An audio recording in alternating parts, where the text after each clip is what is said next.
What's up, everybody? The big 5-0. And no, I'm not talking about my age, you young whippersnappers. This is episode 50 of The Scope Live. It's just me and Buff this time. We're chilling now. What's up, man? Not much, man. Just enjoying the holidays and not doing much of anything. So it's good. How about yourself? I kind of had a similar Christmas as you for once. It seems like I'm always running all over everywhere, seeing my in-laws and my folks and stuff. And we actually did go to my in-laws, but it was a really chill Christmas. We were the only ones there. It was just the four of us. We kind of hung out, ate food and watched movies and chilled. And it was nice. Very nice. My last calm Christmas before I have a child. So Yeah. That'll be wild. But yeah, thanks everyone for being here. It's been a minute since it's just been me and Buff hanging out. We were talking about that before we went live. We've had some insane guests lately, man. We had Blue talk about World War III a few weeks ago, and then Big Fry talking about his game, and then Auntie from Road to Vostok talking about his game. So we've had a lot of stuff, and you poor suckers are just stuck with us this week. So settle in, and thanks everyone for being here. I hope Christmas, if you celebrate, was awesome for you as well. And I hope everybody's doing well. I hope this program finds you well. Did you get anything badass for Christmas? I did. I got some extra parts to my plate carrier kit and all that. So I posted that in the Discord for everyone to see yesterday. So I got like some cummerbunds, battle belt, and some other accessories that go on that. So my kit is coming along, looks pretty badass. So if anyone wanted to see that, I did post it in the Discord yesterday. So I'll repost it if anyone wants to see it. But yeah, it was pretty. Other than that, just like some clothes, the necessities. Don't need much these days because being an adult, you can just buy whatever you need throughout the year. So yeah, it makes it a little easier. But yeah, how about yourself? That's what my wife was saying, that it's really hard for her to buy anything for me because, well, like all the stuff that I want is like insanely expensive. It's like, well, I'd kind of like a new 4090 in my computer or something. It's like, yeah, it's a little steep with the little one on the way. But right. Oh yeah, speaking of money, Justin, thank you so much for the super chat before we went live. I appreciate that. I think I'm gonna start calling them supper chats because like they pay for my chicken nuggets. Thanks for supper chats. Thanks for the supper chat. I almost typed in supper chat and then it made me laugh when I said thanks. I might just stick with that. Yeah, I got a couple. I'm redoing my office to have more room, and I got some standing desks. So I'm excited to try a standing desk. Nice. Since our spare bedroom now is going to be the child's room, then I'm kind of rearranging and downsizing my office so this room could be a spare room when we have visitors. So I'm going to line up some standing desks. So I thought it'd be kind of fun maybe to do the broadcast standing up. I'll be all like, whoa, wild and standing up. Be crazy. Might be cool. I don't know. I'm into it. Yeah, standing desks are really nice, actually. Did you notice I'm wearing my bodybuilding.com hat? See that? I did. It's sweet. This is back when they used to send you cool free shit when you got a order. Remember that? They don't do it anymore? I haven't ordered them. They do, but the stuff's like crap. Like stickers and stuff. Like I got some back in the day that like you could pick out a free thing to get with your order, and I would get like I'd get like gym shorts or wrist straps, or like I got this this is a flex fit hat and like everything. Like yeah, they used to have a lot of good stuff. And yeah, like you said, you just be able to pick from like a variety of things based on the amount of money you're spending per order. They got hit by inflation too. It happens to everybody. Happens to the best of us. Yeah. Also, I found out that our show is a sham. So we're just scamming people over here. Is that what we're doing? Yeah. I was on the toilet reading stuff like I do, and I was looking at all the most streamed shooter games, and they're games that we don't talk about. So I had like an identity crisis in the bathroom about like what we're doing over here, because we talk about like kind of traditional first person shooters and stuff. Well, I don't even know if you can say that, but stuff like the way far and away viewership on Twitch I saw was like the Valorant, CS:GO, Fortnite, which you're into, which is fine. We're there. Yeah, I love Fortnite. And then Apex Legends, and those are like games that we hardly ever talk about. So I don't know what we do. We just keep scamming people, or if we try to get some resident experts on to fill us in on that stuff. I don't know. We'll see. Yeah, to be fair, I mean, besides Fortnite, none of those are really our cup of tea. So yeah, but man, I think Valorant's huge, and I get why it is. It's like it has the like the setting and graphics aren't something that you and I get excited about generally, but like the Right. gameplay is so solid with their mechanics. They're insane anti-cheat. They have 120 hertz servers. Like the ping lock and stuff on servers and how they do competitive is just insane. And the graphics are so good it runs on a potato at 100 billion frames. So like they did a lot of stuff right mechanically with that game.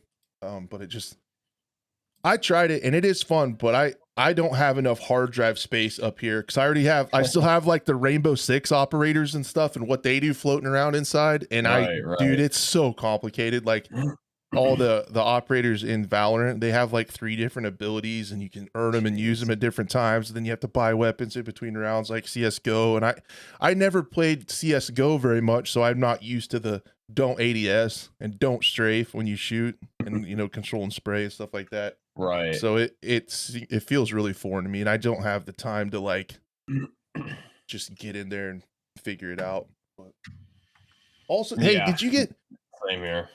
Did you get destroyed by a cold front up where you're at? No, Like- I mean it like missed us here, thankfully, but it's like everywhere around us. So like we were like one of the few areas up here that really didn't get hit. I mean, we got some snow. We got bad snow like 1 or 2 days and cold, but it was really like nothing that we don't typically get. I think Thursday or no, like Friday or Saturday. Yeah, Friday I think was pretty bad, but that was really it. Everything it's been fine. we had so we got lucky.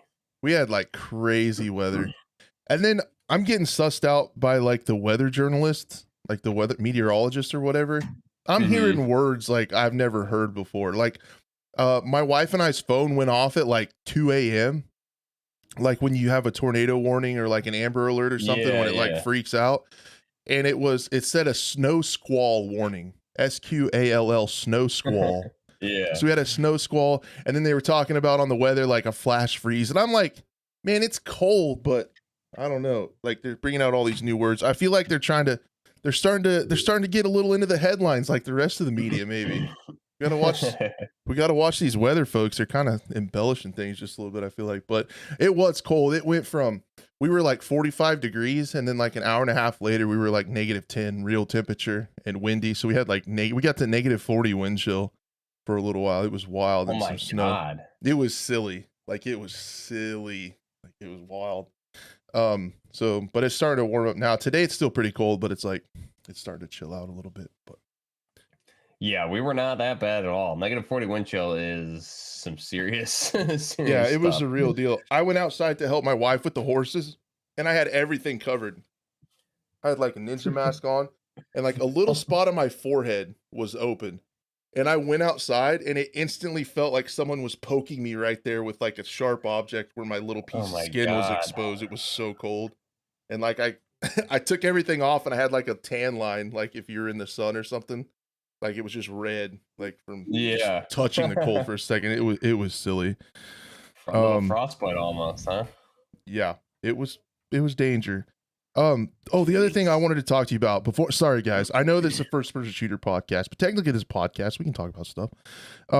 Have you seen the new Jack Ryan season?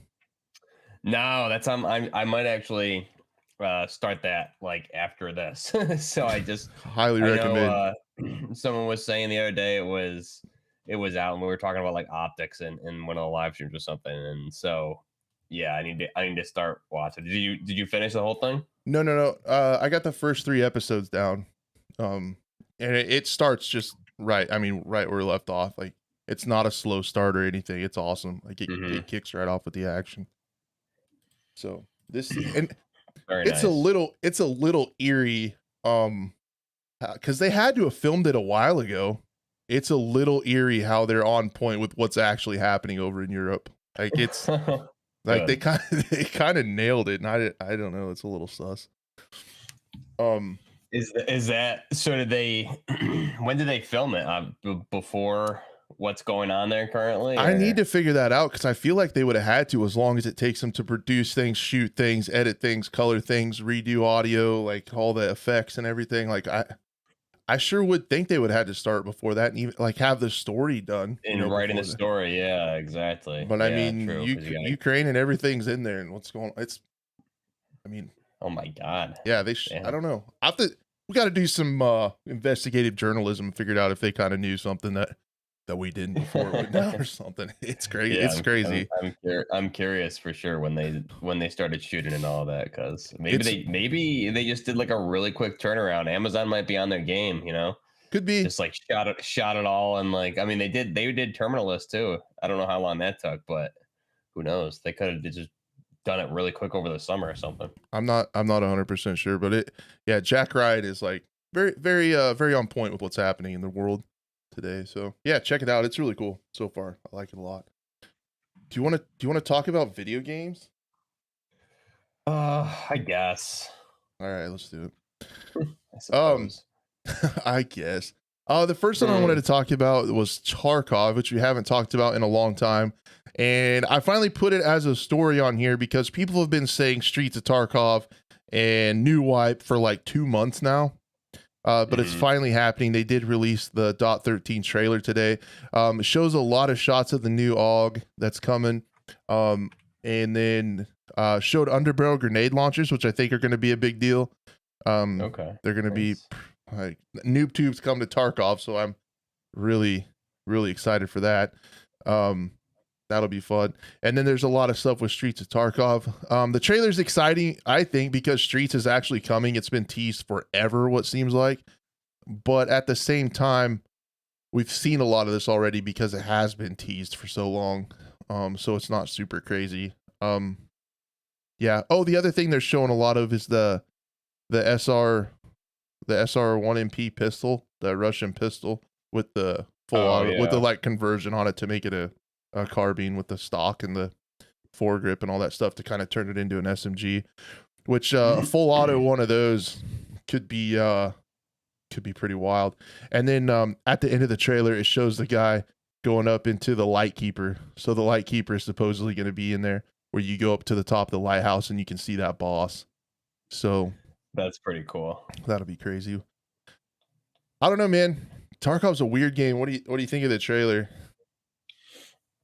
That was my first time seeing it, honestly. So I mean, it looks good. I have to look. I knew the AUG was coming and all of that, so I'm excited for that. AUG A3. Excited to see like the different variations and attachments you can get for that. Um, and if it's any good, because I know the G36 came and like we were talking about that and how everyone was hyped for it, and it ended up just kind of being like a really bad gun. But I don't know if they buffed it since. But yeah, I'm excited to kind of see the weapons and all that. And I'm seeing a lot of streets in the trailer too. So I mean, it's got to be coming. This isn't the new trailer? Is it this one here? You're playing the streets trailer Yeah, now. yeah. This came out a few hours ago. Oh, And okay, nice. they're calling it the patch 13 trailer, and they said patch 13 is coming. So it's Okay, Streets is so for sure going to be here either this week or next week. nice. Wow. Okay. Well, that's gonna be exciting. Yeah. That map looks crazy. I might need to do some PC upgrades to make sure I can get in and start doing the Tarkov grind again potentially. So yeah, that's exciting. I think that's an SR3 PDW there. I think I'd have to look at it again and double check it. I mean, naming could be off with that one, but yeah, the trailer looks awesome. Streets looks really cool. I've been looking forward to Streets since like 2018. I feel like is when we Yeah, first saw the original like trailer for this thing. So um yeah, I remember like just being in my office at work watching like Shroud react to it, and that was pre-pandemic, so we're talking like late 2018. And so yeah. it's been a while, man. So I feel maybe it like was in 2019, I don't know, but it was crazy. I feel like there was a streak for a little bit where like every game award show and like every E3 and stuff, they'd show new stuff of Streets and get everybody hyped up and then be like, Streets isn't coming. And Yeah. like there was like this up and down. Seth said Googling says Jack Ryan became production filming in May of 21. So pretty recently, man. They put that together fast. Wow. Gee whiz. Yeah, they put that together pretty quick. But May of 2021. So last year, right? So over a year ago then. yeah, so I So mean it is pre-conflict and everything. So interesting. yeah, they must have read the writing on the wall, I guess. Yeah. What It was was up? not like it was hard to see, but yeah.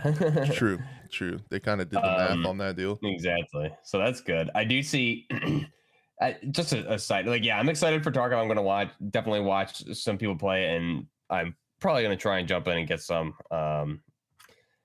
games. I love Tarkov. I just haven't been, playing it. And once my computer didn't really work with it well last wipe, I didn't get really back in and play it. So I'll probably try and jump in again and see after I get my computer updated here. But I do see, just like a complete side note, but not really. I see last night, like, Modern Warzone was talking about like yo, for all you dads trying to change COD, like, go, like, here's some games you can play, like Sandstorm, Tarkov, and Squad and that stuff. And then on his other account, his Doug Dig Gambit account, he's like, yo, might play some Tarkov, blah blah blah, when Streets hits this wipe. It's like, dude, like, what are you talking about? I don't know. I like it's just like there's a double standard with the COD community, and it's funny because, like, those people just get completely shit on in Tarkov, Yeah. and they're like, man, we can't have slow gameplay like that in Call of Duty. Like, this isn't Tarkov or Squad. And everyone was chiming in on it. And it's just funny because I think people that, like, say to go play those games have never played them. I mean, so credit to him for actually playing Tarkov, but because they're not even close. Well, you know what he was doing on the Warzone account? Farming impressions. We're farming impressions. He always posts stuff like that on there. Yeah, Get people fired up. Probably, yeah. Now he's got it on his personal account. Other yeah, I mean, whatever. Tarkov's a really fun game, and I prefer it. I prefer Tarkov over any other, like, first person shooter like Call of Duty or anything like that. So Tarkov's 101. There's no other game like it. It's unbelievable. Yeah, you can't beat it. And that game, Tarkov, is so addicting, dude. If I get this thing, everything up and running again, and can play this, like, really smooth, that's what I'll be doing, like, smooth, man. I don't know if Streets is gonna be smooth, dude. I worry about that quite a bit, because if I can just play any of the other maps, okay, I'll be happy. Yeah, but this is gonna be the first installment of Streets, so it is supposed to get expansions and get more opened up over time. So naturally, yeah. And they've said, I remember they said over the last couple years, when they're like, why no Streets? And Nikita would always say, working on optimization. I think they've had it blocked out and textured for like a really long time, and they've just been trying to get it to run better. They need Auntie to go help them out from Road to Vostok. Go help them out with their optimization. Yeah, right. For real. But I think you're right. I mean, I think they've probably rebuilt it and re-optimized it, like, how many times? Because if we're seeing gameplay trailers back in, I think it was 2019. Yeah, the map's there, and they've been testing it and doing stuff on it for a long time. So yeah, I think they've been working on it they've been working on it for a long time. I also remember some of the older trailers, they were showing stuff where, like, some of the objects on the map were actually going to be interactive, like when you would shoot a box, like paper would maybe fly out of it or something like that, which hasn't been the case yet in the game. They're always striving for realism and cool mechanics in this game. That's why around wipe time, I always get a weird feeling around Tarkov, because I'm just like looking at the community and I'm like, you guys want your game to delete all progress so you can have fun again? Like, that's such a weird paradigm for a game. Like, everyone's like, please delete it so we can have fun again. It's like such a weird vibe, but the game is just, it's one of one. Like, there's nothing like it with all this stuff. I even saw in one video I watched, they were talking about, they were not during this patch, maybe in an upcoming patch, they were going to add loot that where you would find books on the map, find like recipe books for custom loads for guns, and then you could, once you got those recipes, then you could craft custom ammunition, different kinds of ammo in your hideout. So it's like just crazy. Oh, that's another thing I got for Christmas. I got a bunch of ammo for my 458. I'm pretty excited. Ooh, my buddy Clark loaded me some 500 grain subsonic soft tip copper, and then I got some full boat, like Magnum 350 grain soft points that are going to be pretty awesome. So yeah, very good. I got some 458 ammo, which is ridiculous. Range video. Yeah, I bet it is. I was thinking of that. Like, I think this spring I do want to try to do some like range streams, and when I go a couple weekends every month, I go to the shotgun range and shoot rounds of sporting clays and stuff. I think that'd be fun to stream shooting. Yeah, that'd be really cool. But yeah, the other thing, Tarkov wise, was they did a Chronicles of Rizzy or Chronicles of Rizzy short film, and at the end of it they teased Arena. Did they? So Yeah, I didn't watch all of it. I saw like little clips of it on Twitter, but I didn't watch the whole thing yet. So I forgot until you mentioned it that it was out. yeah, so at the end they teased Arena, and then something else of note I wanted to show you guys that was also talked about is Dimitri, who's the head of PR for Battlestate Games. He put out a tweet and said, by the way, don't forget to follow Tarkov Arena. He did that just 4 days ago. So people are thinking, he's reminding people to go check out that account, reminding people to follow that account. So everyone's thinking something is going to be announced about Tarkov Arena. If we remember their previous timeline, they were saying late in the fall is when they were going to do closed alpha testing. So we're past that. So we should be getting close to the next phases of Arena testing. Unless they maybe did closed alpha testing and just had NDAs, I bet they did. I bet they did. And I bet they're getting ready for like the next thing, which will be beta, hopefully, and open stuff so we can see what it's like. I don't know how Arena is going to change stuff. And I'm really hoping with this wipe, and I think they are. Nikita did a Russian podcast and talked about changing up the tasks. I saw that, yep.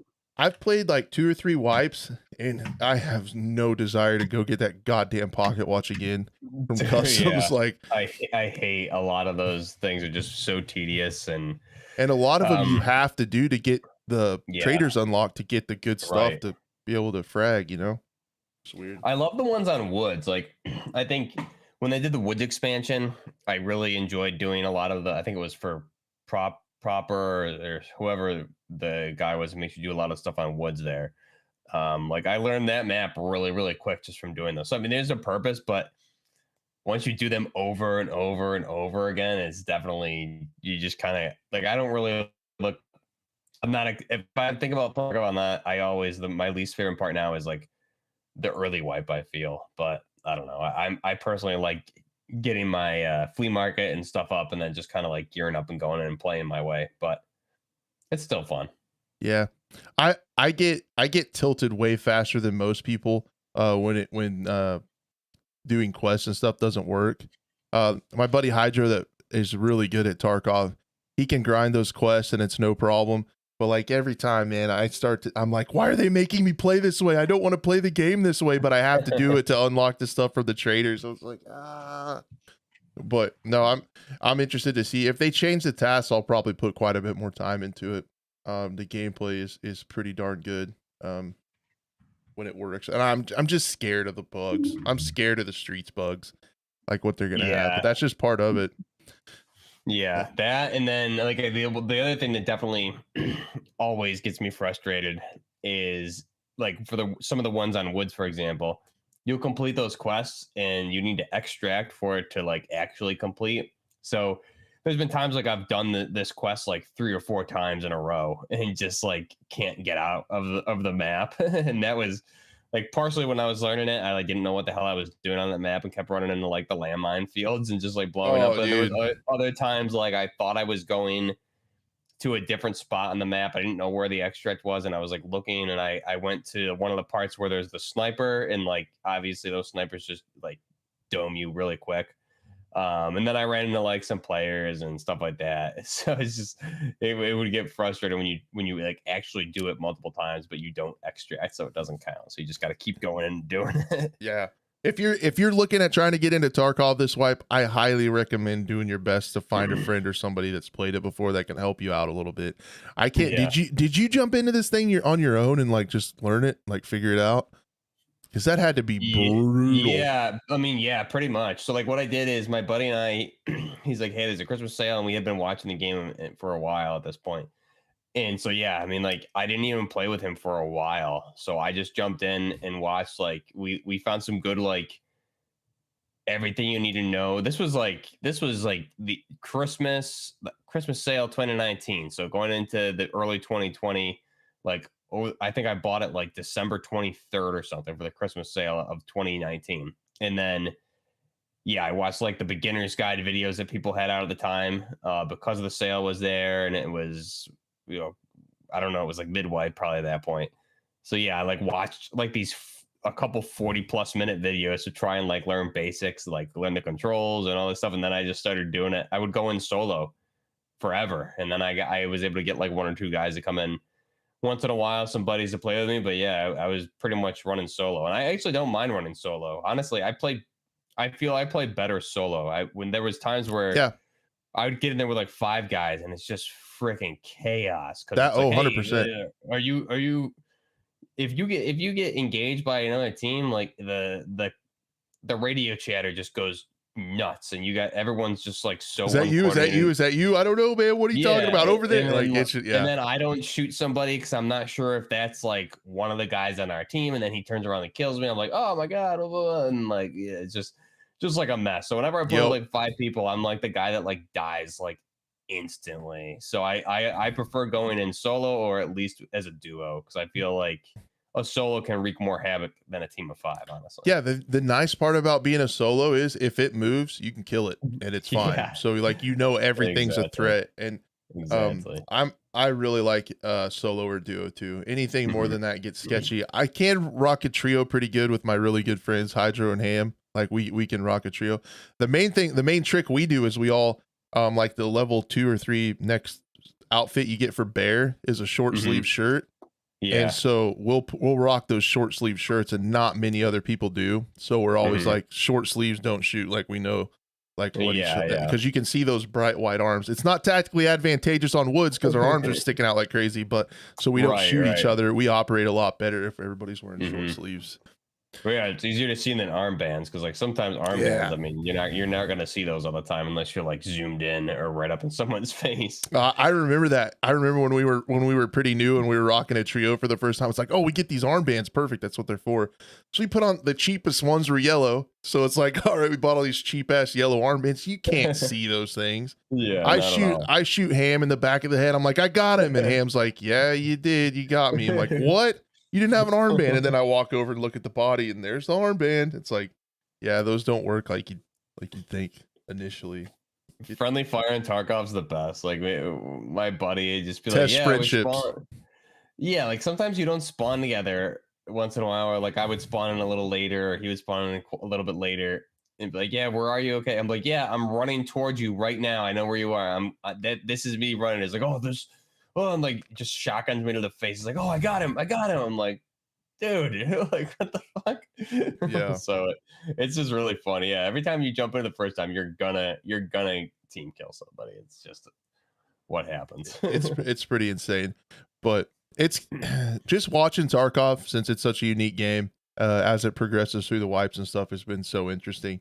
And like I said, I'm so interested. Like I feel like I'm just observing the community when they're craving a wipe. It's like so weird to me. Like you want the game to delete so you can have fun again. It's so weird. So like when they get it to the where it's into 1.0, where it is what it is, what it's going to be, it's going to Mhm. be interesting to see how they deal with that. Same with DMZ, because I feel like you get to a point of progression of an extraction game mode, and I haven't seen Mhm. one that seems like it has indefinite fun like some multiplayer games do. Maybe no games really have indefinite replayability. Everything gets kind of old, but I just mean like through how the progression works, like the nature of the game, there gets to a point where you have all these chads that have all the gear, and then you Right. have new people that are like, I don't want to go in there. Everybody's using AK-10 or what were the new AK? Like I can't remember the new AK. What was the mutant or Yeah, the the mutant's rifle another one. dynamics one? But yeah, or whatever it was. Yeah, I can't remember everybody's what it got a was either. mutant. Everybody's got a Yeah, mutant and BP ammo and a pocket full of impact grenades that yeah. insta kill you. It's like, do you want to go in as a new player? So I I don't mean, know. my buddies and I were like, when I went in solo, and then my buddy would come in with me, and we were running duos when we first started. And I mean, it was like mid wipe or maybe getting closer to the tail end, and that was still the furthest I've ever made it with like rank and Tarkov, because like we would just, I mean, that's a game that rewards you for like first skill. I feel really well because I mean we would just set up traps. We wouldn't exfil camp at all, not even close. But we would just do everything right and just be killing super geared players and coming out with like all the loot in the world. It was great, and we would kill some of the bosses. So we would just have our stashes like loaded up with all these Gucci guns, and we didn't even have flea market yet. So I mean, it's good stuff. It just really depends on how you want to play it. And honestly, like there's been a couple wipes where I just don't even do the missions. I just go in there and try and get as much stuff as I can all the time. That's all I care about. Yeah, that is a way to play, and that's the counterpoint to what I said, right? Like anybody can one shot somebody to the eye. Like Yeah. no matter how shitty your guns and stuff are, you have a chance, like to take 5.7, somebody down. man. That 5.7 pistol. Some people I've run into players like on man, I always forget the name of the map. What's that military that Reserve? Yeah, the reserve. That one, like I've run into some players in some of those like Black Knight buildings and stuff with like 5.7s who just like wreak havoc. And but like that's so fun though. Some of the most fun I've ever had is like spawning on reserves with a buddy and like pushing in for like blue car or just like pushing in one of the buildings to hold a position because we know it's a hot building, like Black Knight or some of those in that circle or that square there, because you know players are going to be coming. You listen to them and you get in like some crazy ass firefights in those buildings. Like damn, that's fun, and you just like kit out some of your AKs, and you usually can come out of there with good loot. And the good thing is, like, also that I love about Tarkov is like on reserve and other maps. Obviously, you have like the raiders and all these other high tier hard AI. I mean, if you can farm them and come out with their stuff, I mean, that's a good way to build up your stash, and that's fun. Yep. It's always a challenge for me, but Yep. yeah, I love sneaking around reserve with like a suppressed 105 or something like that and just wrecking people. It's fun.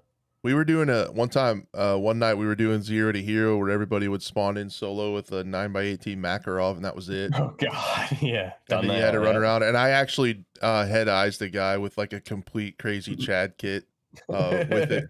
He came running up to me and shot me in the leg, and I got on the prox chat. I was like, dude, you shot me in the leg. I don't have a gun. I don't have a cut. I'm just doing quests, like to try to get him to chill out. Like I wasn't gonna kill him if he didn't want to. And I peeked around and he shot me in the arm, and I'm like, all right, we're doing this. And I just came around the tree and dumped the mag by as close to his head as I could get. And I hit him I hit him in the eyeball with a 9x18, and I took all his stuff. That was pretty cool. God. Those 0 to heroes are the best. Like I would do the same thing with the Makarov on reserve. And there's a couple of those 50 cal, those the cord emplacements, the Russian 50 cal machine guns that are there. And I would, I think it's in Black Knight or White Knight. There's 150 cal on like the roof that you can get on in like overlook towards the train extract almost. And sometimes when people rock the siren, they run down through some of those buildings. You can get an opening there or other players. And there's been a couple of times I've just like destroyed some people with that 50 and came out with like all the gear, some super kitted AS Vals back when they were meta, really, really nice RPK 16s, like level 6 plate carriers, all that stuff. So yeah, I mean, you can play that game any way you want. It never gets old, really. We'll have to see what it looks like. That is the thing. There's so many ways to play, like stealthy, you're running to get everything. There's so many ways to play. But yeah, I might put some time into it. I'll definitely check out Streets somehow, some way. I'll log in and do that for sure. I don't know how it's gonna run, man. Like they talked about eventually where they want Streets. They want a lot of PMCs. They want a lot of scavs on this thing and bosses with vehicles and things, and that's just a lot going on. I think that I'm guessing a lot of the bugs, and this is just me. I've interviewed developers before, so I know stuff. Like there has to be so much going on netcode wise, because the loot all over the map has to have a location, what it is, that has to be sent out to everybody's client. When somebody picks it up, that has to go. When somebody takes something, when somebody moves, when somebody dies, all that information for all those gunfights, all those player positions, all those scav positions, what loot's on who, that all has to be equal among all the clients and all the servers. So there's just so much netcode stuff going on, and I feel like that's probably where a lot of the problems come from. And it sounds like Streets is going to be really, really complex and intricate, where most of the rooms you can go into. So I mean, there's just going to be so much loot and so much stuff to keep track of. It's going to be brutal on people's CPUs, I feel like, keeping track of all that information. Yeah, I mean, and I was having trouble running it just like the beginning of the last wipe, so definitely going to need to make some upgrades for sure. Yeah, we'll have to see. I'm nervous on how it runs, but excited to see it. And um, I I wonder if my crew will want to get back in and play it. It'll be interesting to see. Um, I guess we can go right into is DMZ gonna run into the same problem as Tarkov needing a wipe? I don't know. You want to talk about a little Warzone? Yes, please. Warzone DMZ. All right. Well, I'll let you kick this one off. You've probably been playing it a little bit more than I have. I've been checking out your streams and stuff. Um, I've been kind of sticking to multiplayer. And then I would like to dive into that that conundrum, or I don't know what it would be, like that issue of certain people. Dude, so many people want all the Warzone 1 mechanics back. With the movement and stuff. I think that's and so, it's like it it's pisses weird. me off. Yeah. I don't know. It's weird. Maybe we're old, but I don't feel like it. Because I mean, what we've said is we can play like that. We can slide all over hell. It's just exhausting and annoying to do constantly. Like I feel like ADD chasing squirrels playing that way, but I can.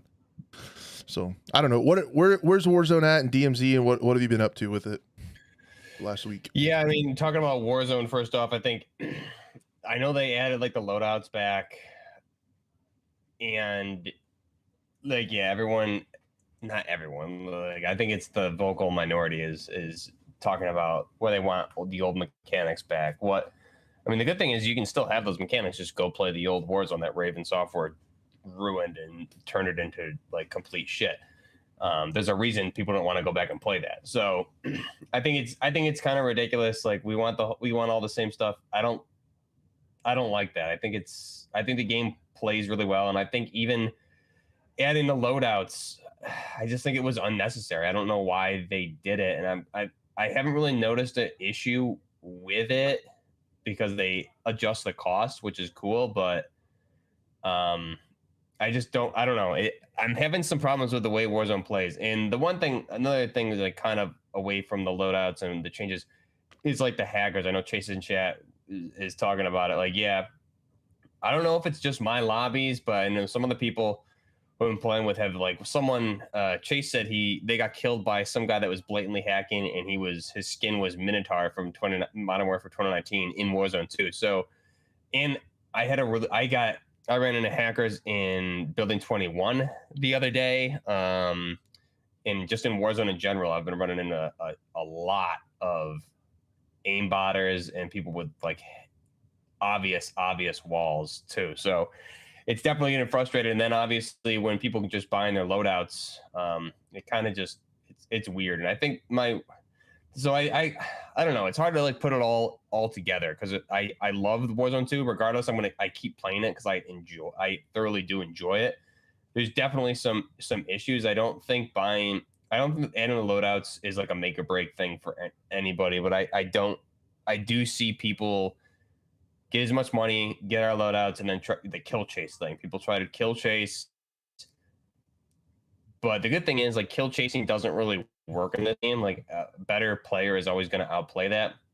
I think so. No matter what happens with Warzone, I'm enjoying it. My number one gripe, though, that I really, really do not like is the later circle shifts. Like when you're in the final circle and it's closing, and then it shifts like 3,000 meters to like the north or something. Everyone needs to like sprint around. So there's like some crazy circle pulls that seem to never ever go my direction ever. They're always going the complete opposite way. And so I kind of miss just the circle closing, you know what I mean? And like what happened to closing and like small shifts? Instead, we're shifting. Like we had a couple circles the other day that we're literally needed to run 1,300 meters, like across half of the map to get to position. And if you're on the far end of that circle where you need to move the furthest, like all the other people need to do is sit in their buildings, because that's what everyone does, is sit in buildings, and you're going to die. But I think the one thing here is like sitting in buildings, it almost puts you at a disadvantage because of those shifts. Like you need to leave the buildings and you need to run a long distance. So I think we've had the most success, like not being in buildings, being on the bottom floor, not going for high ground in some of those buildings.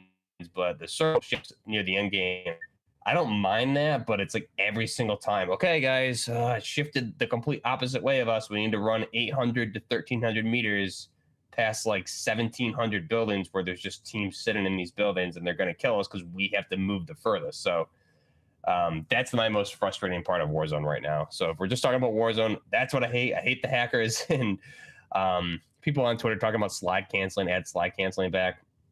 I think that's really unnecessary because it was a broken mechanic that was never intended to be, and people abuse the shit out of it. So, and then people will counter with that and say like, "Go play squad, go play Arma, blah blah blah. Stop trying to change COD." But like those people didn't play Call of Duty originally. They've only played after Ghost when they added sliding. Like you used to not have sliding in the game. So don't come at me on Twitter acting like you are this COD expert when you started playing within the past like 10 years. Like, you know, some of us have been there since 02 or whenever the first one came out. So I don't want to hear it. Yeah. And I mean, COD movement, even as it is now, is faster than like 80% of the other shooters out there. You can still you can still play fast.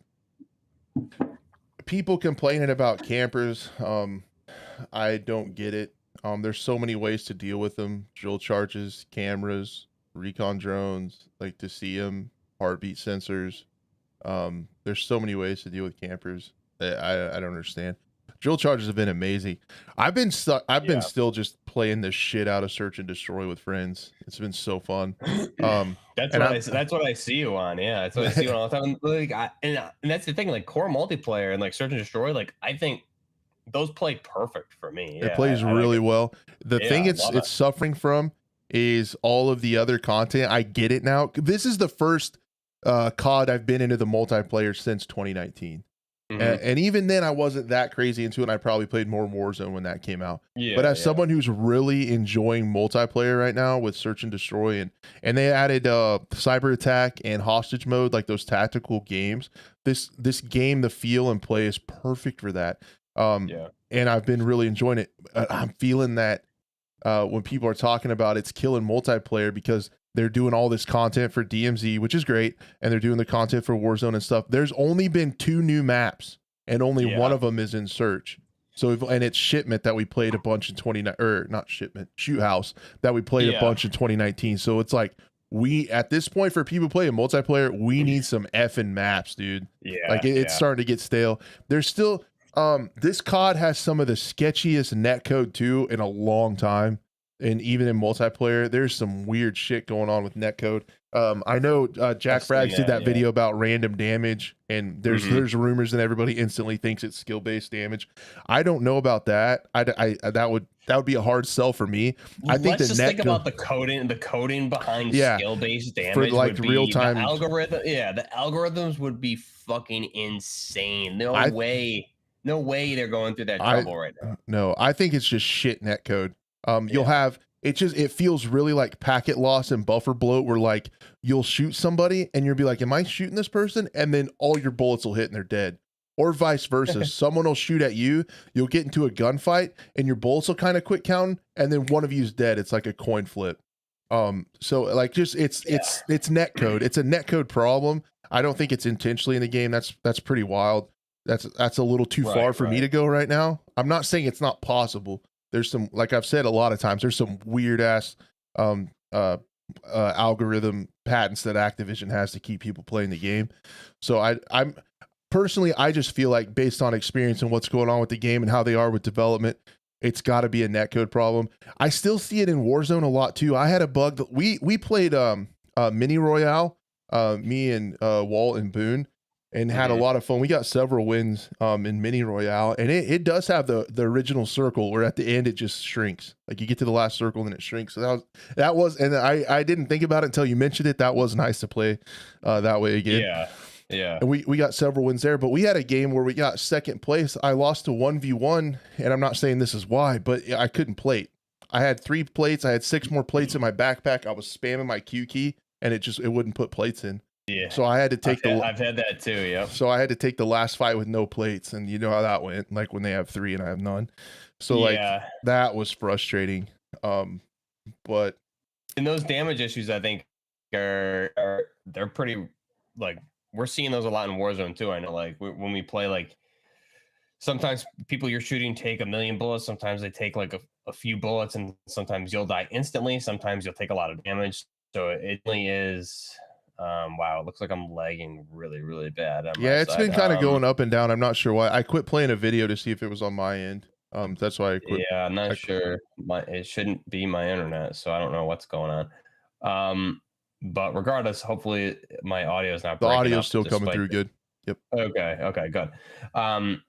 What the hell was I saying? Yeah, so the damage definitely seems inconsistent, I think, in Warzone dependent. But yeah, I mean, there's definitely the good thing is like at the end of the day, no matter what, no matter all the issues, and I want to talk about DMZ a little bit here too, but no matter all the bugs or issues, like I'm still having a blast playing it. Like I could play. I feel like I could just play this game all day, every day. It's kind of where I'm at, and it's kind of like what I'm doing because I'm on like vacation till like the new year, so I got nothing to do but just kind of hang out. So I'm having a blast no matter what. Um, but yeah, there's definitely some changes that I think they can make to optimize it more is probably the main thing. There's definitely not skill based like damage going on, but I think we talked about it a couple shows ago too. In the firing range, like sometimes I don't know if this translates over, but sometimes in the firing range, like you'll hit a center mass shot and you don't get, it doesn't count as a hit. It's like it just kind of like teleports through the guy and doesn't hit, and that happens to me a lot. So I'm curious if that's probably the exact same thing that's happening in multiplayer because I'll go single fire and tap shot to the chest or the heads to how many shots, to blah blah. Look at the accuracy if I'm tap firing, and like it's a clear hit, and you watch the bullet go through and you don't get a hit marker and it doesn't count for the damage. So I'm sure something, probably the exact same thing like that is happening in the gameplay. Yeah, something's up with that. I hope it gets fixed like really bad. With DMZ, I'm a bad person and haven't got to haven't had it line up where I haven't been able to get into building 21. But I watched your video on it. It looks awesome. Dude, it looks so labby. It's the labbiest labby lab I've ever seen. From Oh Tarkov. It's like yeah, crazy. it looks so much like labs, and it's awesome. Like it's dark, it's fun as hell to play. We played it a lot last night too on a pretty long late stream we did. We got shit on last night, but we had some really good runs the other day. Got out with a weapons case. A lot of good PvP when you run into it, but like those bots, it's all Shadow Company in there, and they're different types of Shadow Company as far as like armor goes. You have like the light armored all the way up to like very heavy armored that'll like push you aggressively. So there's so many instances where we're like, oh, players, and it's just like the Shadow Company bots coming in and just going crazy. So yeah, I mean, it's a lot of fun, especially because there's different key cards for different colored rooms, and you got to learn where those rooms are. You can't pull up the map in the game. You got to look at the maps by the staircase to see where you are in the floor layout, and you just kind of got to learn the map. And you can get those different colored access cards like red, black, green, and blue, I think is the ones. And then there's other rooms that you got to hack into the servers in the basement to unlock, and then you can get upstairs to get the weapons cases. It's very, very intricate, and the PvP's so much fun. So right now, like Justin and I were grinding like all freaking day to try and get another weapon slot opened up. So we're like working on Legion tier 4 right now to get our second slot, because when building 21 opens back up, it sucks not having your weapons. But the good thing is like there's high tier loot on that map, especially if you get one of those access cards and get in there. There's Have you done that? Yeah, Gotten some of the rooms? we got into every room multiple times, like based on your spawn. Like I think all the rooms, like red, black, and green are all on the bottom floor, I believe. But so we would get them, and based on our spawn, like we would try and push right towards some of those rooms. But a lot of other people are doing it too. So there was some instances where like we would get sandwiched because players would come down the stairs from the floor up and like come up on your flank when you're engaged in another team in the parking garage. So it's wild, man. But yeah, getting in those rooms, got a lot of good loot. And Velikan is like the boss there on the top floor. So Velikan from Modern Warfare 2019, that Shadow Company operator. I mean, it's him, and it even says Velikan is active on the floor, and he's got the same mask and everything, and he's got the grenade launcher, that MGL.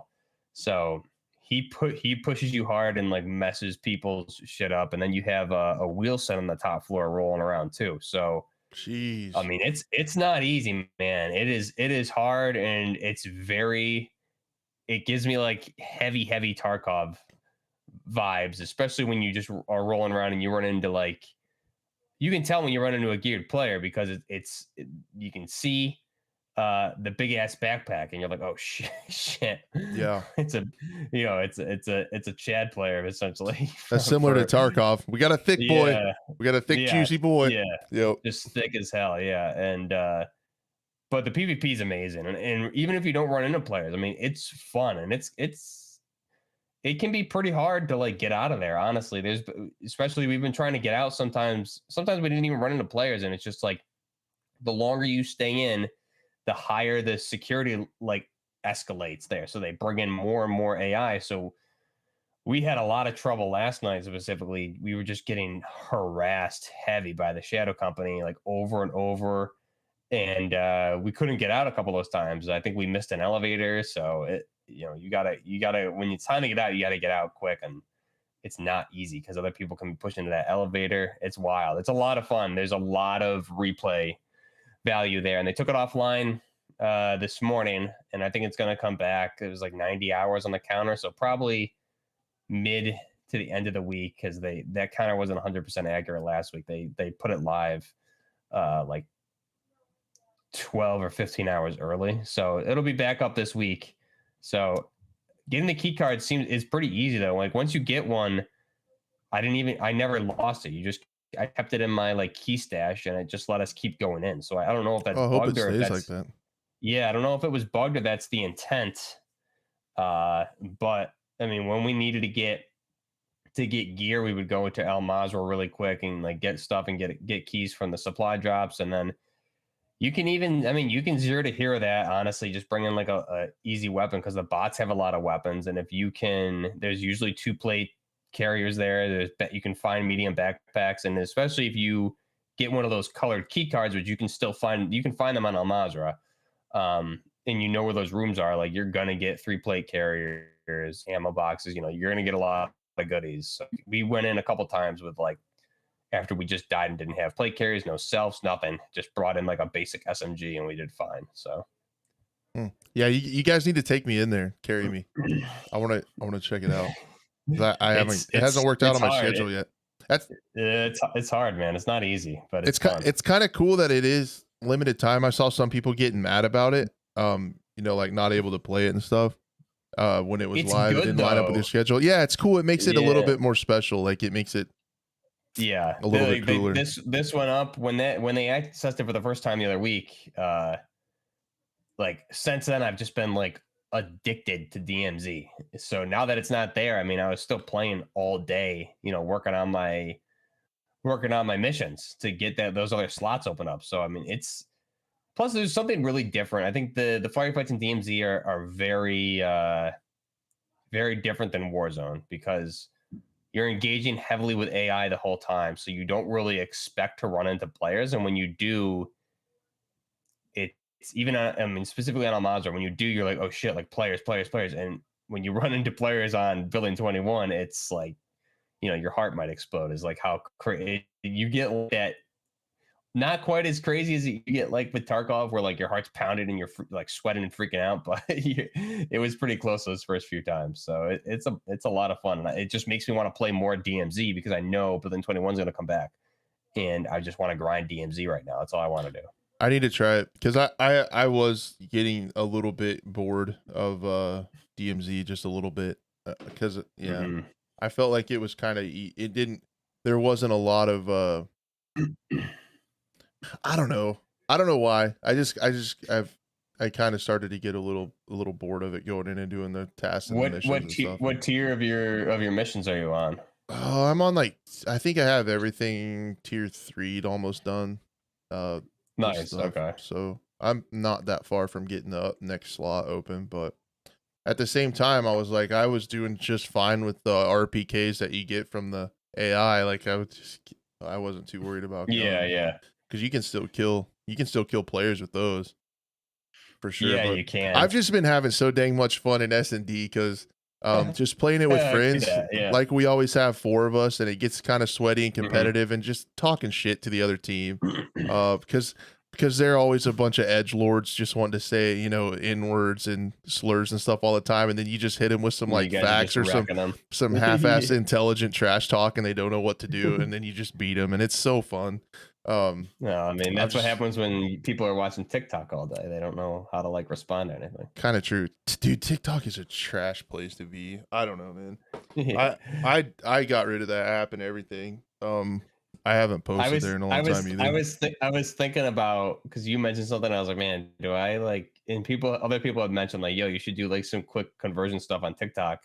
It'd be really good, but I just couldn't bring myself to do it. I just couldn't You do it. you can get a lot of views, but I've been seeing some like investigative stuff. Um, No, it's a not sketchy platform. not even the spying stuff. Just they have like some underage kids doing some sketchy stuff on there, and they're not banning them.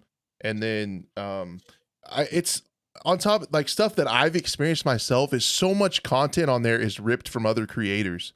Like, oh yeah, so many 100%. people will take like Swag's clips and Asmongold's clips and from other streams and just rip it, copy it, and get millions of views. And it's so frustrating and shitty, and they don't do anything about it. It's just, there's not that much. There's some funny stuff on there, some cool content, but so much of it's unoriginal and people reposting and stitching other people's stuff. It's just like, it's like a cesspool of people stealing others' content. And That's kind of like what Instagram's kind of turned into in the gaming space, at least. You know, the gaming space is like I see other like reels of other people's streams, and it's like, this isn't even, this isn't. yeah, and then you whoever. look at the account and it's like COD guy 545. Like, that's not Yeah, you. yeah, Like yeah. it's just It's weird. weird. So I kind of, you can get a lot of views on it, but then it's really hard to turn those into anything else. If you want them to come to your other channels, it hardly ever works. And Yeah, exactly. the quality of you, it's weird. It's a weird thing. But yeah, anyway, I've been really loving S&D,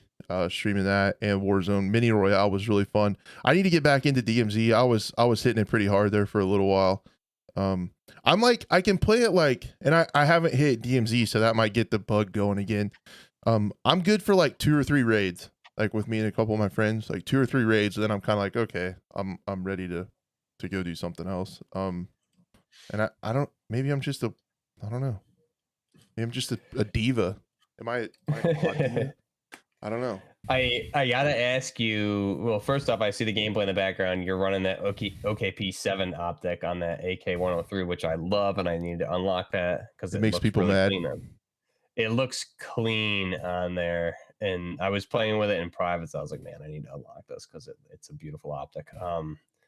But the other thing was, I wanted to ask you, like, for regular Warzone, I'm not sure how many wins you guys have gotten, but I want, like, do you think, I mean, obviously there's always a level of skill involved, but right now I'm feeling with Warzone, the way those circles are like completely shifting like that, I feel like the winner is typically just like pure luck as to who's going to win, who happens to be in the right spot of that circle shift to hold other people. Because I mean, we won a game Saturday on stream. A guy died, and the other 3 guys on the team clutched it. And like we got the circle shift, so all the other teams in the buildings had to push off rooftops towards the bridge where we were all set up and like mounted. So I mean, it's like if that circle went the other way, which typically it always does for us, and we have to push towards, and we just get held like the no cover, So I feel right now that like Warzone wins. Obviously, there's a lot of skill there for sure, but it's very random luck as to who's gonna. There's no predicting that circle pull, and typically if it doesn't go your way, you're gonna die. Yeah, I'm talking so much shit in this clip right now because the other team was talking smack and they were all using riot shields trying to beat us with riot I shields. was watching all those riots. Yeah, we beat them and it felt so good. Like I love that. That's like where I'm at right now with this game and what I'm loving to do. And a lot of times they all leave, and then it's like, oh, they all left. Yeah. Weird. But anyway, with what you said, I feel like that's kind of been an inherent issue of mine with battle royales. And I know my buddy Ham, that really gets to him.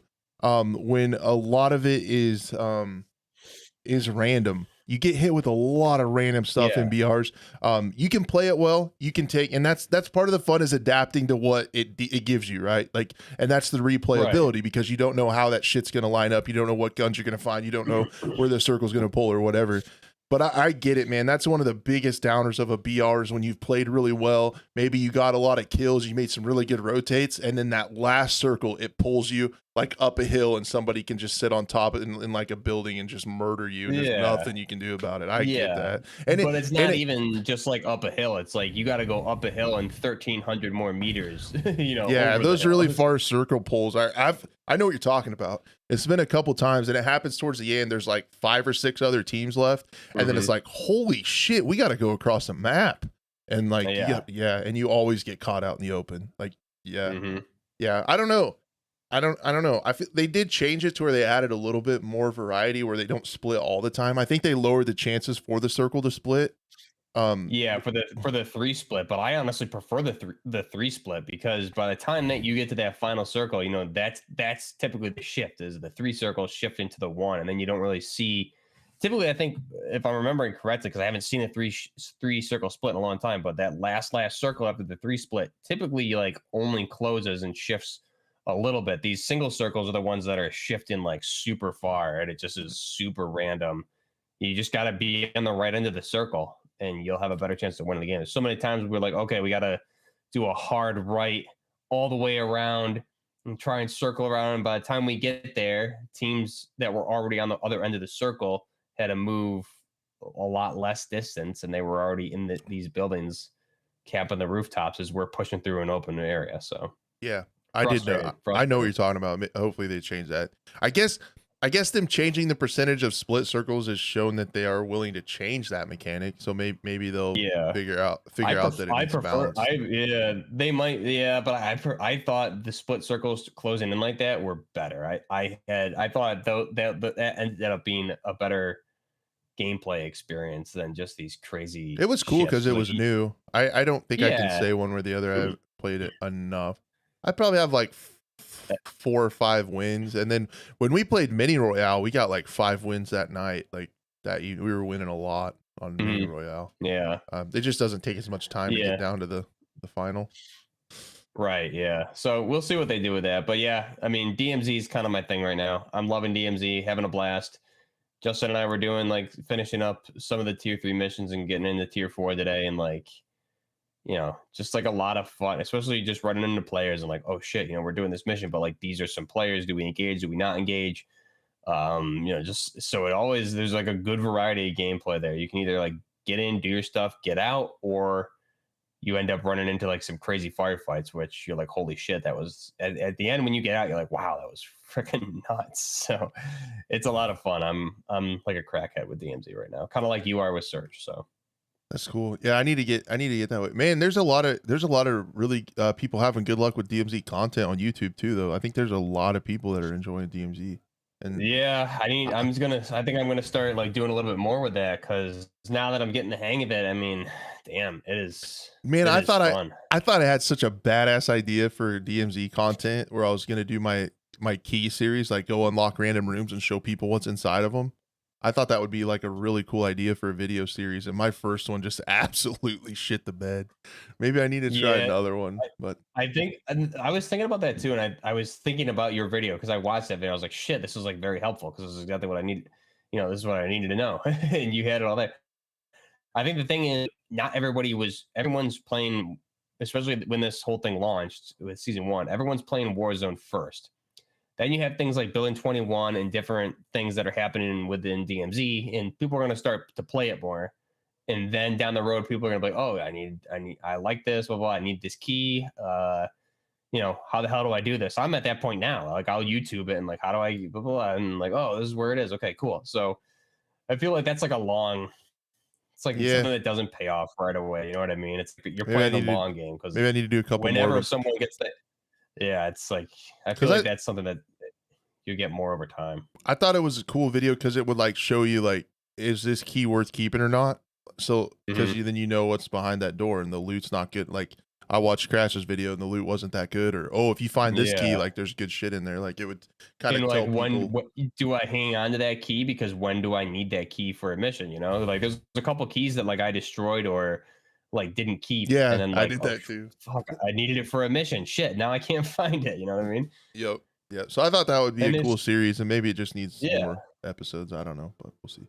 I think Building 21's kind of like had a resurgence too because I've been seeing like we've been running into like some newer players too the past couple days on specifically like Almazra.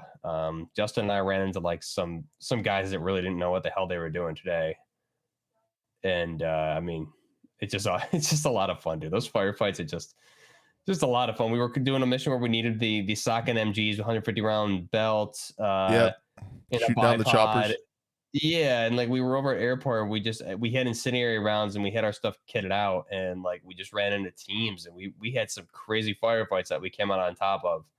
So I mean, it's a very good sandbox experience because anything can happen. So it's never the same thing. Yep. No, I need to give it some more time. I feel And like now that I we're have. talking about it, like I gotta go play. I'm just gonna like, I feel I'm the same way watching this Search gameplay. I'm like, I'm going to be streaming yeah, Search after this. Um, I'm jonesing, dude. yeah. So man, I just think this game fits perfectly into Search and Destroy. Like it feels so good. Like the aesthetics and the graphics are what I'd want in a Search game. Like the modern combat and like Yeah, it's just a lot of fun to play Search. And then I, the way I, the community is and the people that shit talk so yeah. poorly and then just beating them Mhm. and making them leave is like Oh, dude, it's the best. my soul lives on that, man. Like it Yeah, it's feeds the on that. best. It's Oh, the best, and nothing beats good like just out shit talking.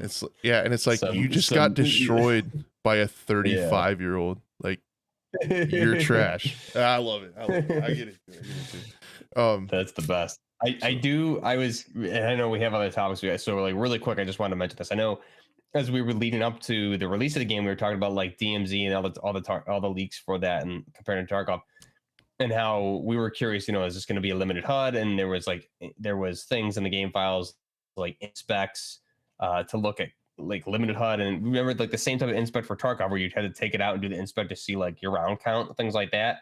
So I'm curious, like, do you think that that's like part of it? Because like Building 21, we were all talking about like, man, this would be probably better with no HUD at all, and you have to well, do an inspect to see what your they did round do the count no map, which I thought was interesting. No mini maps. You got to kind of is. learn the Right? map, which I Yeah. thought was cool. Yeah, it works well. It'd be cool to see those something like a limited mode within DMZ or something like that. Kind of like realism in Modern Warfare 2019. You know, you had limited HUD there, and it just changed the whole way the game played. Like realism, even in multiplayer. Like there was a point in Modern Warfare 2019, like specifically even Search. Like I didn't like the core multiplayer in that game, but they had the realism playlist out there for a while, and I would play the realism playlist to get like all my content, and it was so much different. Like the player base, and you had like nice people. You know, you didn't have people shit talking. Um, you had like cool dudes playing realism, and it was just a lot of fun because it really changed the dynamic. It was like you were playing a different game, which was awesome. So I'd like to see something like that come back maybe down the road, but we'll see. Yeah, I think it would be cool to try that out. At least, I mean, since I guess it technically is a beta, so it would be cool. It would be cool to try that. Yeah. And see what it was, see what it would play like. I think it would kind of defeat their purpose a little bit because I think they're trying to have an accessible way to get people hooked on that extraction loop. So I don't know. It would be different. I think I would enjoy it that way quite a bit. Quite a bit more. Yeah, we'll see. All right, man. Yeah, there's a lot going on with that. I got to get bottom line. I got to get back into DMZ. Have to just make myself do it. You'll like it. So the next thing I wanted to cover was Battlefield 2042's Nordvik event. There's some new game modes that sound interesting on there. Let me pull them up real quick. That's the wrong screen. Production team sucks. Real bad. Real bad. The production team needs to get their ass back into DMZ. So yeah, just cover it super fast, like what's going on. Essentially, it's other game modes that are kind of already in the game. No new actual content, which is still one of the biggest Achilles heel of this game. The new content comes in the form of skins, but like again on this game, the marketing team is absolutely insane. Like these images right here, um, of the with the nods and the explosions and stuff going on in the background is so badass Epic. looking. It looks so Epic. good. But like it's a 3-week event. The third week is Conquest Assault, December 20th through 27th. There's some cool cosmetics. The one thing that they did learn that I appreciate is they are very clear with what is free and what is purchasable. The last event, the Liquidators event, they made it sound like get in and you can earn all these skins. Well, earn meant like actually going to your 9 to 5, earning money, and then paying them for the skins. That's how you earn them. Like you go to your job, you earn money, and then you pay them money. That's how it was for like all but 3 of the skins. This one, they were a little bit more forthcoming with the information there. In week 2, which starts tomorrow, I'm going to get in and try this game mode. It's called Retribution. It's like it says it has MCOMs, kind of like Rush. And it sounds pretty cool. It's 16 versus 16. So it might feel pretty cool for infantry players like myself. It sounds like a neat game mode. So I want to try that out. But again, it's on the same one map that you got with the season. So that would get a little stale. And then week 3 is Breakthrough Chaos 64 v 64 with the small maps with 64 stuff. And then they talk about what's going on as far as things you can earn. Mission exclusive rewards. These look all right. It's that cool looking skin from the key art. But then it shows down below. This is what I appreciate them doing at least. You can see the free store items, different outfits, and then here's all the strike bundle for $24 with you get you get all this stuff. But at least they're showing what it is. And this is for week 2, to 16 versus 16. Attack, defend, rush for the win. I think that sounds pretty cool. It sounds like front lines, like mixed with rush, mixed with conquest. So it sounds like I want to try it. 16 v 16 sounds pretty cool. And then yeah, there's the same things. You get 2 for free. There's what you can earn from gameplay. So headgears, outfits, and then there's the stuff on the screen that you buy for $14, not as much. And then the week 3 or the full summary of everything to January 10th. So it is content. It does sound cool. Again, it's not anything new. It's not like any new intellectual property. It's like remixing the same stuff that's in the game into different game modes, which is better than nothing. But the level of support that they're putting in is kind of sad. Seems like they're putting more effort into the art than they are the game. I mean, that art, like I remember why I bought the game, because the art and all the promotional material is amazing. Like what I'm seeing there with that art, like that's the game I wanted, man. That game looks cool, but the art unfortunately does not represent what the game is, unfortunately. So yeah, kind of a bummer. Dude, the trailer looks sick too. Like I'll pull up the trailer. The trailer looks super sick also. Yeah, I'm gonna be interested to just watch. I'll look at the event and stuff like that. I always enjoy watching these things, but I definitely cannot bring myself to reinstall the game just because I'm too addicted to what I'm playing. I mean, the trailer yeah, you're right. This trailer looks amazing. I like the atmosphere there. Like this looks more. It looks more gritty and darker with especially that map aesthetics and the coloring looks. That's kind of more so about what I wanted to be playing. Honestly, that looks really cool. Looks like they're making changes for the better, obviously. So they're listening to the fans, hopefully. And I know that we're getting the class rework, I think, with this upcoming season, or is it late? It's coming maybe with this update or at some point, but it's supposed to be during this season. Okay, yeah. So, I mean, it looks good. I'm just like, man, what could have been, right? Yeah, what could have been. It just, I think their vision. That's the hard part. Is like you and I talk about this game a lot and how disappointed we are, but I mean, their vision. Their vision, I think, was something awesome, and the game just never ever lived up to what their vision is. I think that's been made clear at this point. But the trailers are kind of showing what that vision was this whole time. We just really haven't gotten there. It seems like the game's obviously progressing further and further towards that, but we're over a year after release at this point, and it's still not quite there. But I will give them props. This looks like a really good update. So that's good for the people that are still playing it. That's awesome. And like I said, I'll always be a Battlefield player at heart over Call of Duty. So you know, I don't know. They can fool me however many times they want. Next time I'm going to be more weary about buying, pre-ordering. But I mean, the problem, I'm still looking forward to like, okay, this is great, but like, I want to see, let's see what the next one is. What are they making next? Like announce what the timeline is, for that. Yeah. I want to know. Yep. So, Yeah, they're definitely getting closer to their vision. I think they also changed the vision just a little bit when they saw the backlash from the cartoony stuff that they put in the game at the beginning. And it's closer to a vision that most of us want. At the same time, their vision is missing many of the things that I think make Battlefield Battlefield. Even when the game is fully done and stuff like that.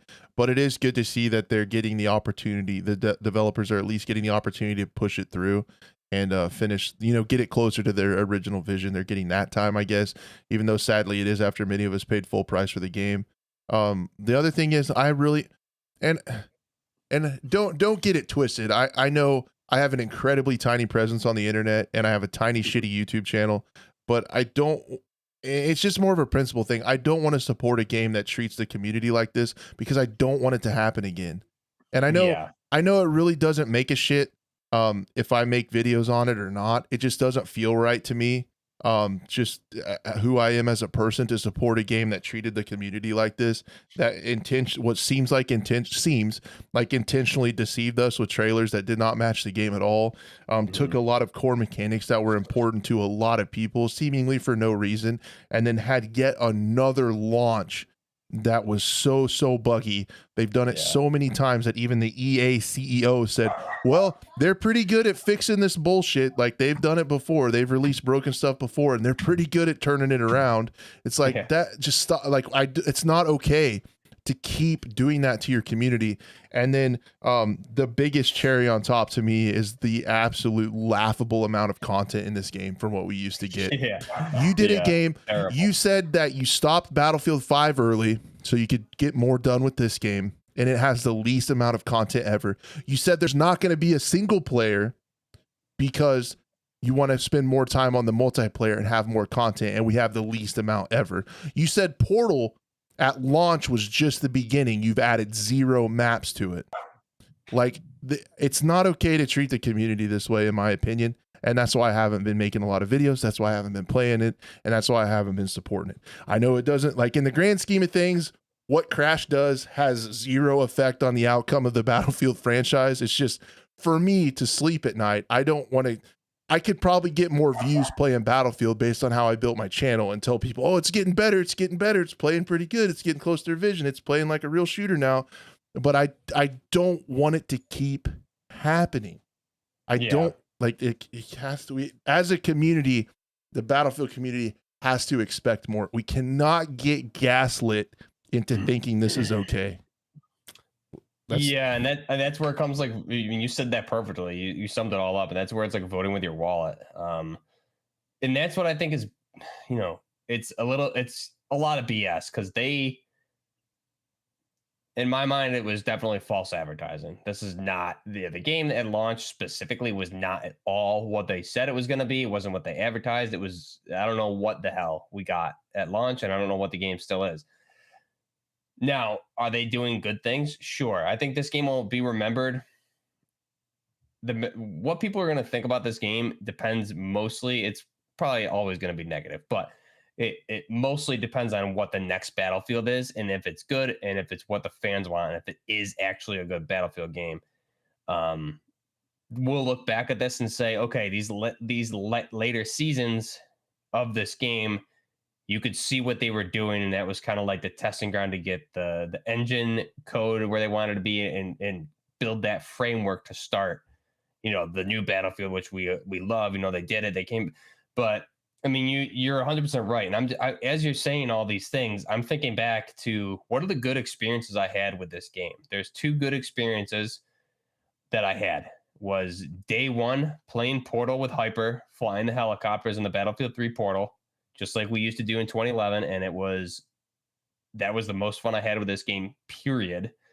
Was day one, first few hours of the game in Portal, flying that attack helicopter again with him on the gun and just fucking wrecking people like we used to. It was great because we were actually pro Battlefield players back in Bad Company 2, and we've always been a disgusting chopper team. So that was awesome. Big time nostalgia. The next good time I had with this game was in Karmakoot's Milsim server that he had for the Battlefield 3 Portal. He had a Milsim server, limited HUD, no HUD, all that stuff. It was awesome, and that was a way better way to play the game than how whatever they released. You had classes, you could customize that in the Portal, and it was like you were playing like a very watered down version of like an Arma or a squad minus all the crazy stuff. But like the intensity of the battle and the firefights was there in Karmakoot's Milsim server, and there were some other good Milsim servers there too that I had favorited, but that it never stayed live, so you would always lose them and they would have to remake them. Just a lot of really shitty things with this game. So yeah, this looks good, but I mean, you said it, man.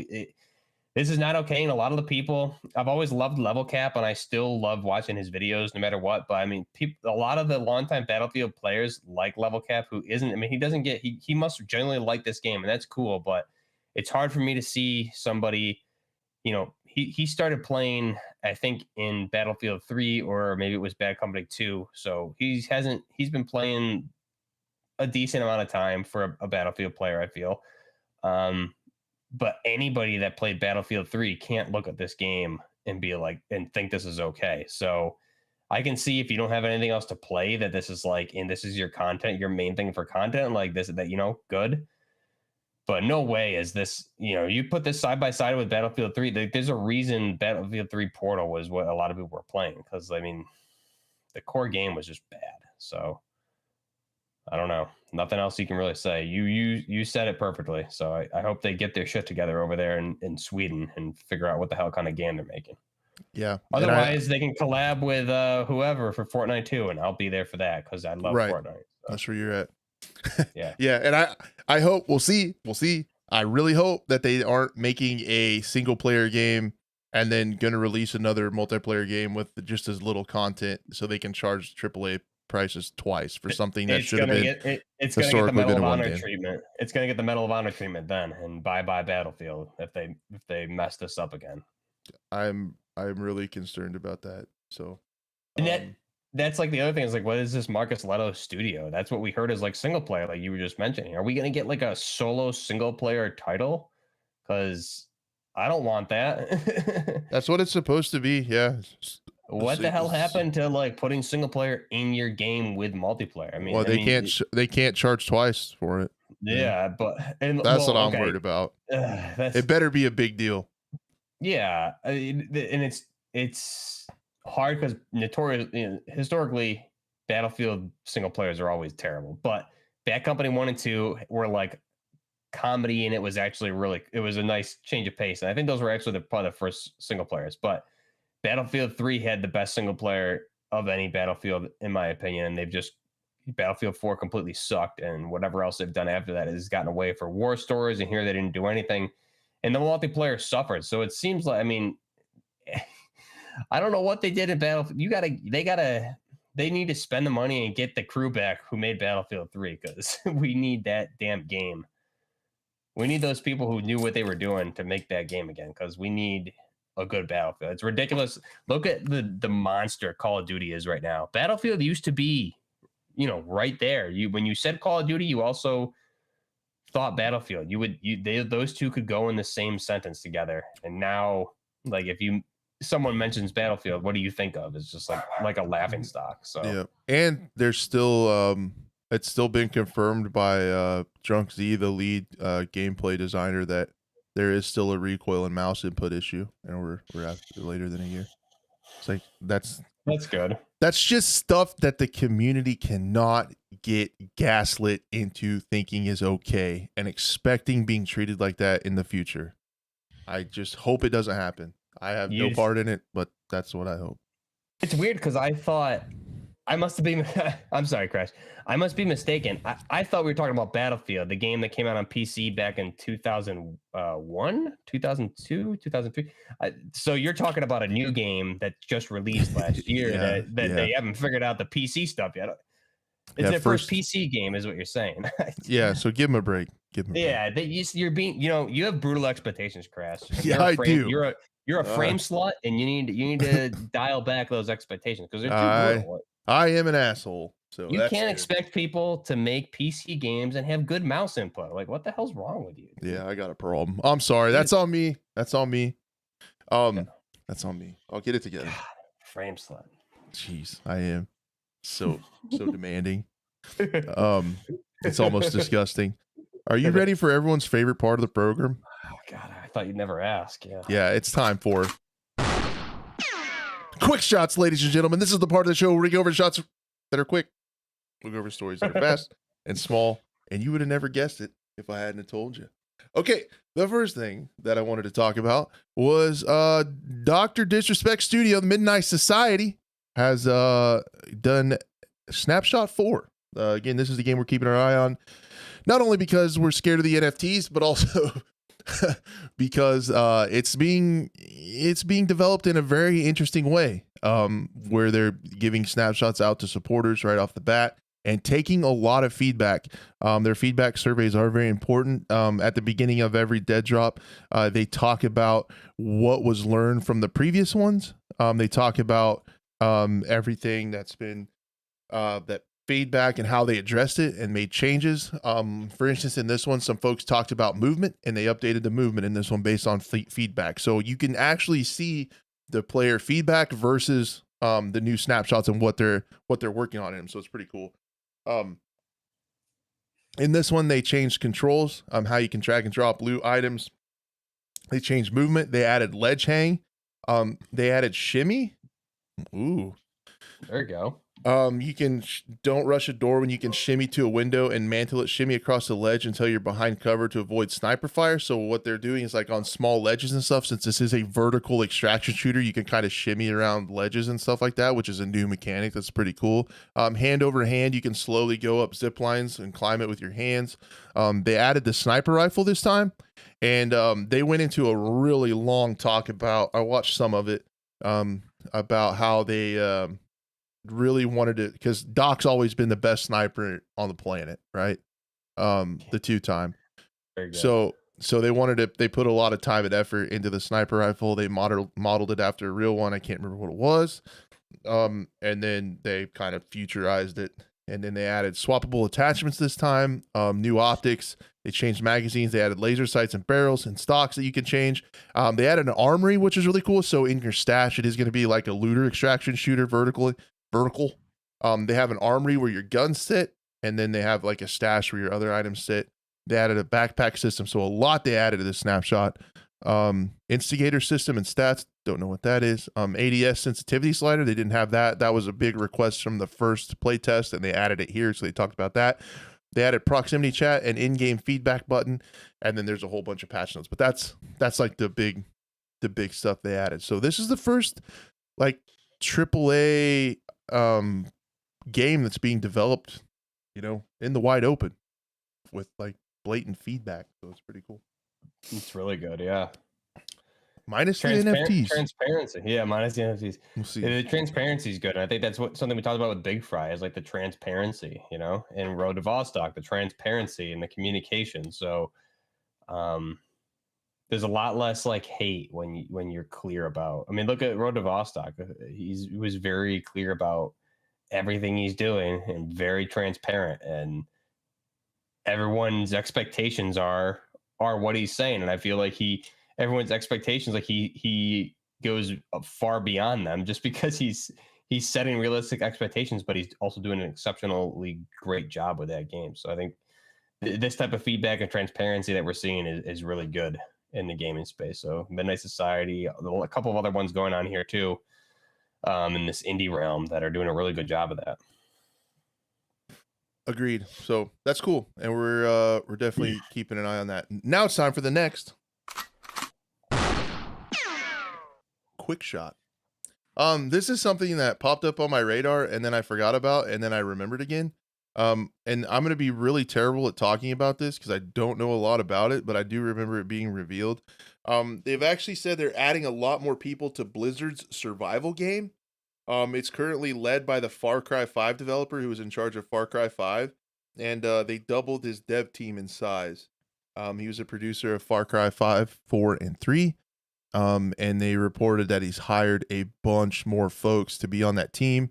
A bunch of people who have worked on FPSs in the past, and some other ones that have worked on MMOs in the past. So Blizzard is popping in, even though they have DMZ. It looks like they're working on a new IP that is going to be a new survival game. They're putting their hat into the survival ring, past what DMZ is. And it says, Hey is leading the team, which is infusing this genre with Blizzard magic while crafting our first new IP since Overwatch. So this is going to be a brand new series, and it's going to be an FPS survival game by Blizzard. So That sounds awesome. I'm curious. I want to know more details when we get further along. Like, what's the setting? You know, is it going to be a more grounded type of game, or is it going to be like more of my other favorite game, Fortnite, or like Valorant, something like that? Where are they going with this? Is what I want to know, because it has the potential. I mean, if it's the theme that you and I are mostly into, I mean, this is going to be a big win. So in Far Cry, like I really enjoyed. I think I played 4, maybe it was 5. Whatever the picture is 5 for that one, that's 5. Yeah. So I pretty played fun. 5. Yeah, it was really fun. I liked it a lot. And yeah, the world, the missions, it was really, really cool. I had a great time with that game, and I didn't even come close to beating it. I was like maybe through like 1 or 2 of the regions, but this is pretty good. I mean, especially with Blizzard, they've doing a really good job with a lot of their titles. So seems like they're getting a lot of good experienced developers for this one. Yeah, it'll be crazy to see because we talked about with Vostok with Auntie about like bucking that stigma of another early access survival game. Like there's so many of those. Right. So now we have one of the biggest, if not the biggest, like studio / publisher backing one. So this is going to be interesting to see what AAA, incredibly high budget, is going to be able to pull off in the genre, and where it's going to stack up with some of these indie games. Exactly. And this is not, I mean, for whatever reason, when you're reading this to me and we're going through this, I can't help but think of, and maybe this will trigger it for you too. Let me know if this makes sense, of Ghost Recon Frontline. So I'm just thinking, like, damn, could that be, just because of the setting and stuff was really cool, and like Ghost Recon Wildlands, like I would love like a first person version of that essentially. I wonder if we could see down the road them repurpose that into a survival game, not a battle royale, something different. Get rid of the Ghost Recon title and have something, because I mean that game, I think that was something you would probably play too if it wasn't released, announced the way it was. Everyone hated it, but I mean that's something, regardless of it being a Ghost Recon title, it was still something I was eager to get my hands on, to be honest. But I think if we talked about the Big Fire, if they dropped that Ghost Recon title, they already canned that project. But I mean, they did a lot of development on that. It was in beta at one point. Maybe they repurposed that for a survival game instead, and I think that would have potential too. Because for some reason, this Blizzard title makes me think of that, because that's something I really enjoyed the way that looked. So I'm curious if Ubisoft might bring that out to try and compete with maybe the survival genre down the road. We'll have to see. Yeah, based on the probable, we don't know any hard and fast numbers, but based on the probable success of DMZ, we could see some more AAA studios enter this space for sure. I feel like. All right, cool. Next. They're quick. I'm telling you, like they're quick shots. So we're moving quick. The next thing that was interesting is we've been following along with the whole Sony, Microsoft, Blizzard, Activision saga. The incredible gaming's largest 3-way ever. I can't say that. But yeah. So what's going on now is, so we've had these stories recently of Sony saying, that Microsoft being able to have access to these games and be able to make them exclusive would be horrible for competition, horrible for the consumers. It seems like they've, their voices have been heard by the FTC and they're suing them now, suing Microsoft to try to stop this merger. But on the contrary, in an internal QA, this is actually a pretty, excuse me, a pretty crazy story that Tom Henderson got over at Insider Gaming. An employee was their source that allegedly said Jim Ryan, which is the CEO of Sony Interactive Entertainment, so in charge of the PlayStation, had an employee Q&A earlier this month, and he talked about market competition, and he was asked about Xbox Game Pass. So remember, Sony's been saying Microsoft will become too big. They'd put all their Call of Duty and stuff on Game Pass, and it would just kill our consoles. And remember, they threw Battlefield under the bus, saying not even Battlefield can compete with Call of Duty and all that stuff. Well, in an internal Q&A, Jim Ryan reportedly said that, quote, when we consider Game Pass, it seems to be getting lower Game Pass numbers. When we consider Game Pass, we've sold more PS5s in 2 years than they have gathered some subscribers, and they've been doing that for 6 to 7 years. So he sounds like they've sold more PS5s than Game Pass has subscribers, so they don't care. And again, in this article, Tom said it's surprising, since Sony said it's bad for competition, bad for the gaming industry, and bad for gamers themselves, if Microsoft is allowed to acquire Activision and Bungie. The plot thickens, okay? It does very much. The plot thickens. So I don't know. Any thoughts on that?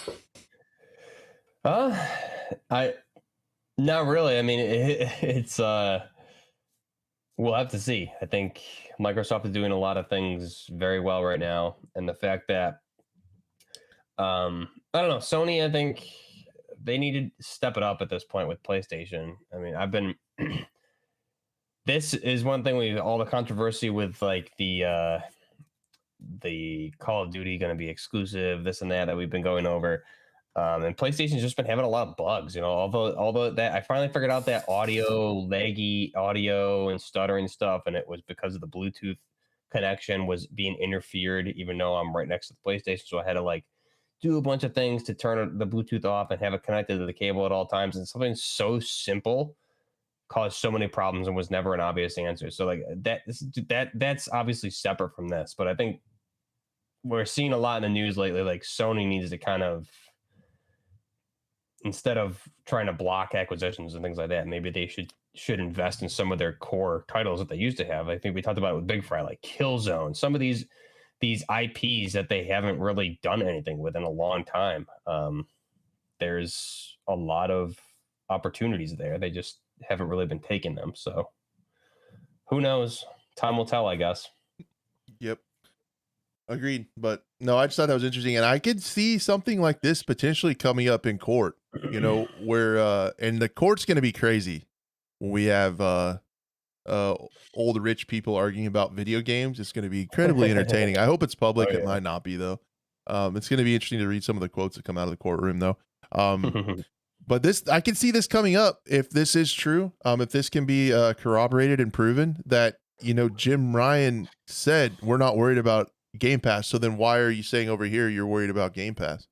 So, I mean, this is a pretty big deal. I think it's not going to make much difference to us gamers in the end. Either way, we're still going to get all the titles released on everything, I'm pretty sure. But yeah, it's for entertainment value. I think we're there. I think we're there for entertainment value.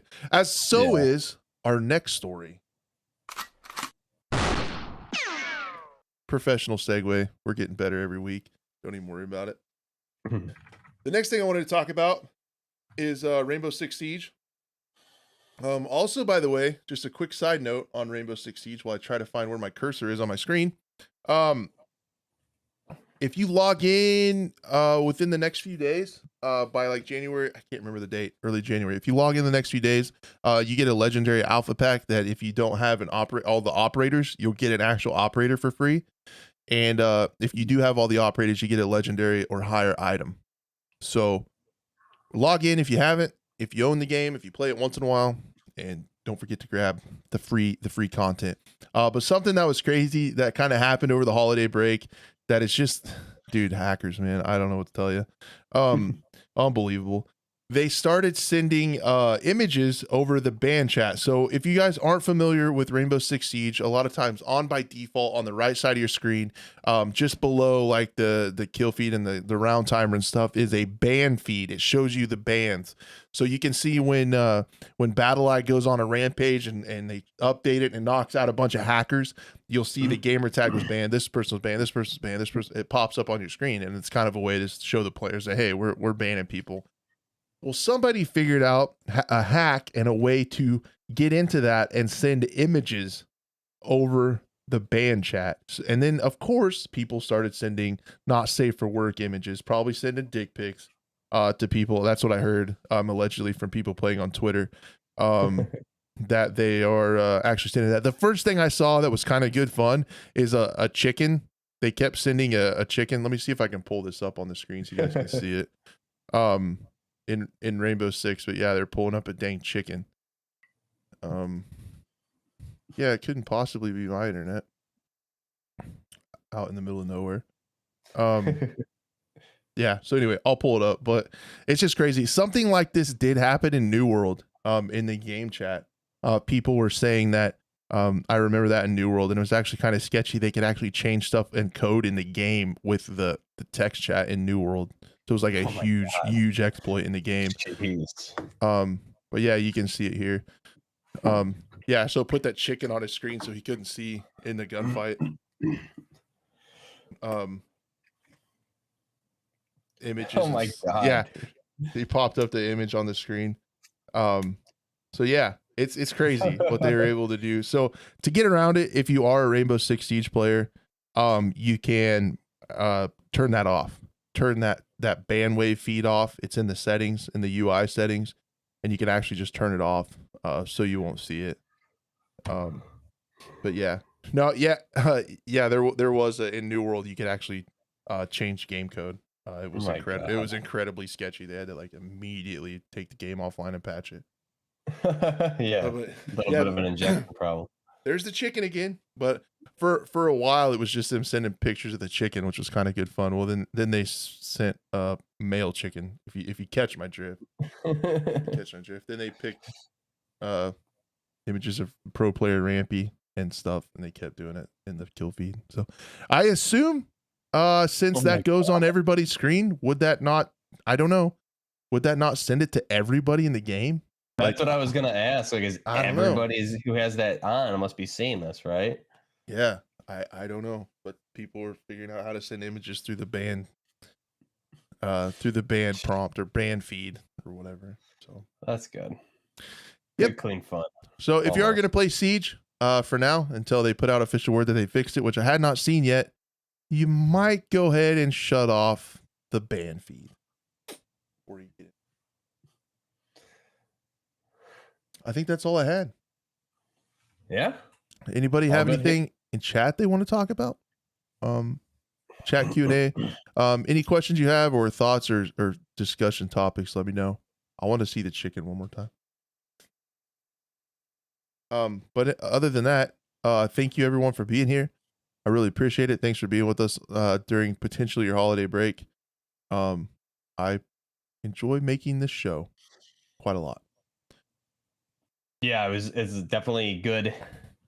Not that I love having guests on. It was good just to kind of like talk about everything. You know, we haven't had a show. You and I were talking about the beginning. Haven't had a show with just us in a while, so we were able to just cover a lot of topics and get into some to the weeds with some things, which was good. So someone in chat also mentioned SOCOM is for one of those Sony exclusive IPs. So yeah, that's another one. They've just been sitting on SOCOM forever, you know. So be nice to have that back and be able to replay some of these games that the old SOCOMs get those things available, so I can just play them on PS5 if they're not already there, and PC. But that doesn't make any sense. But do it anyway. But yeah. Oh, Space Ninja asks, will Doc's game be on console? That's the plan. Yeah, they're gonna get to console, and it's gonna be one of the first batches of Unreal 5 games. So it should look pretty cool once they get the lighting and stuff going.